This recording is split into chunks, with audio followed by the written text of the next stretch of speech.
Scientists have finally revealed the results of the DNA tests that prove the Loch Ness Monster is a real creature. They took samples of the loch and found a type of DNA over and over. So what does this DNA tell us about the true identity of the Loch Ness Monster? Wait for it.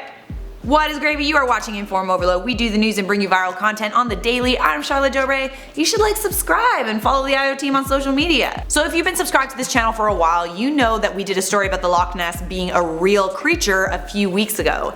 Scientists had gone to the loch to test samples of the water, but they said that they weren't going to reveal the results until September. Last time I checked, guys, it's September.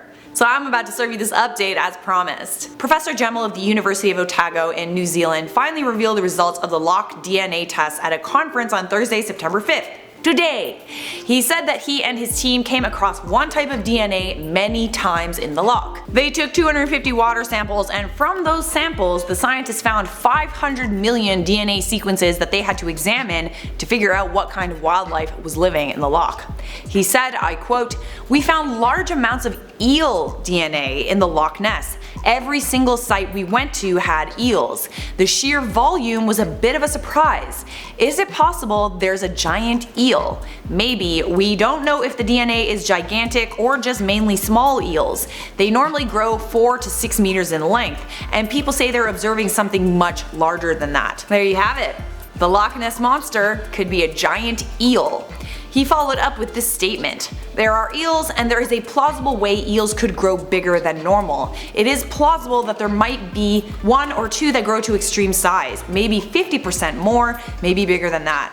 Our data doesn't reveal their size, but the sheer quantity of the material says that we can't discount the possibility that there may be giant eels in the Loch Ness. Therefore, we can't discount the possibility that what people see and believe is the Loch Ness Monster might be a giant eel." So, I gotta admit, the Loch Ness being an eel definitely makes sense. If it had to come up for air like plesiosaurs did, we would see the Loch Ness Monster a lot more often than we do. But eels don't come up for air. Eels are a type of fish. There very well could be a whole bunch of them hanging out at the bottom of the loch. Gemmell also said that divers who have visited the loch claim that they've seen huge eels as thick as their legs, and perhaps 4 meters in length.